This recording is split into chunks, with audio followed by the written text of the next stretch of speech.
Hey, it's a busy holiday week, and during this week, we are bringing you a look back at some of the most compelling stories and conversations we've covered for you in 2024. It's 24 in review.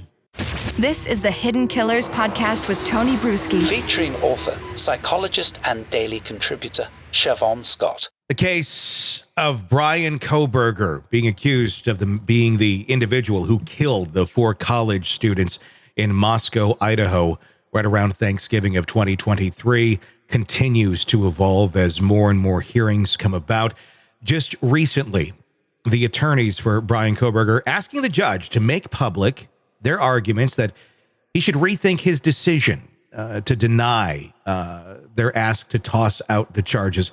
Not necessarily completely, hey, should we rethink this? But we want the public to see why you said we should toss out these charges. It's an interesting play. If there's something there, why not get it out there? If there's something exonerating for Bryan Kohberger. If there's not, well, then there's not. Joining me to discuss, Siobhan Scott, psychotherapist and author. The psychology of this thing, this is an interesting move by an attorney of, hey, what's behind door number 2? We had it presented, but it's not opening. Maybe there's something really good in there that's going to be really good for Bryan Kohberger, but the judge won't let you see. Is this kind of playing with someone's, or with the public's mind? Is that what we're talking about here right now? It's the mystery. It's what you don't know. Yeah, I think what occurred to me, my best guess was, what a way to influence a potential jury pool. That there's the secret stuff that could exonerate him. And, all you need is doubt. And there's been so much evidence, and we don't know all the evidence that the state has against him. But what we do know is pretty damning. And I would think that in trying to combat that public perception, this would be a pretty smart way to do it.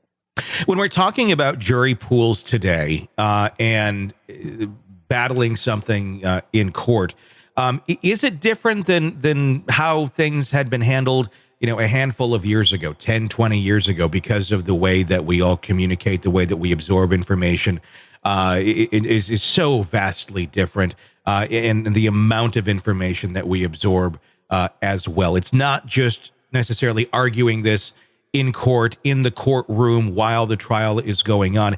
It seems that a lot of these defenses are being mounted right away in the very public venues, even when you have gag orders going on, because of that possibility of influencing a jury pool. Someone who gets onto a jury doesn't necessarily have to have zero knowledge of the case. Many cases, especially something like this, it'd be nearly impossible to have zero knowledge of the case. I'd be kind of scared if someone's going onto that jury pool and having zero knowledge of this case existing. I wouldn't believe them. I wouldn't want them. I mean, it's like, if you're that far into the sand, you probably are not making good judgments in any part of your life. But when it comes to this, how much of these cases are really decided, or a good percentage of the weight that people are going to be giving on that guilty, not guilty verdict happening before they're even selected for jury duty?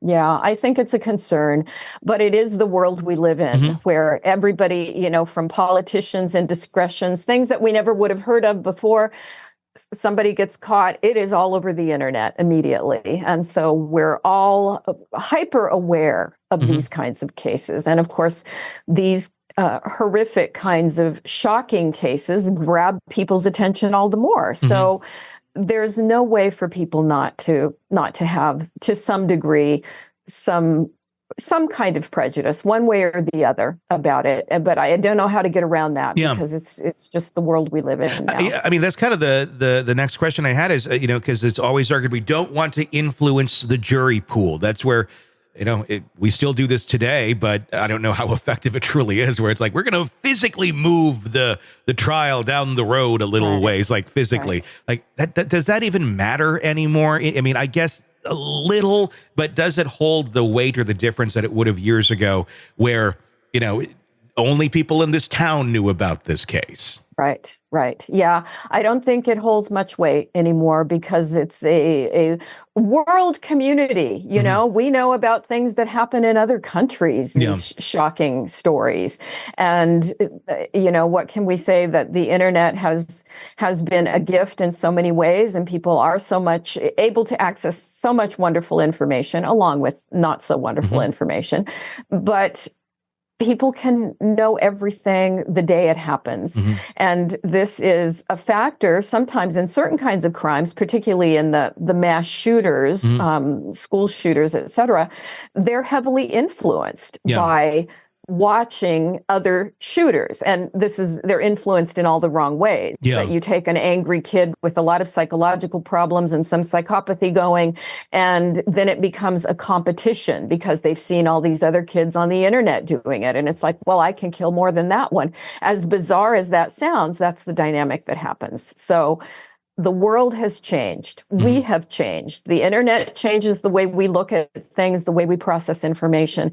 And I don't think moving the venue to another town is going to make all that difference. Want to listen ad-free? Want advanced access to all of our interviews before anyone else? Become a True Crime Today Premium Plus subscriber on Apple Podcasts. You get every episode commercial-free. So you can binge on true crime until you can binge no more. Search True Crime Today Premium Plus on Apple Podcasts now, or go to our podcast page and sign up now. More of the Hidden Killers podcast next.